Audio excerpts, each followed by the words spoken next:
Hey guys, welcome back to yet another interesting video from Howlogical, and in this video I am going to show you how to restore your deleted notes from Google Keep. So without any further ado, let's dive right into this exciting video.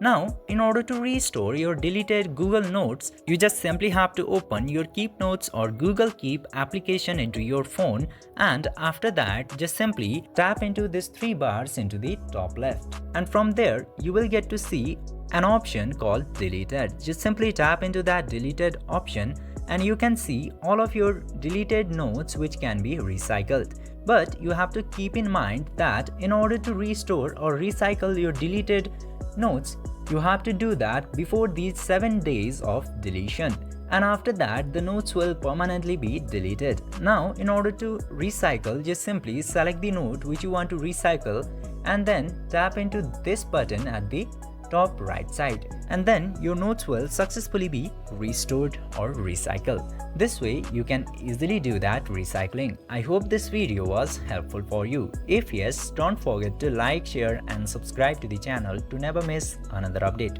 Thank you for watching the video.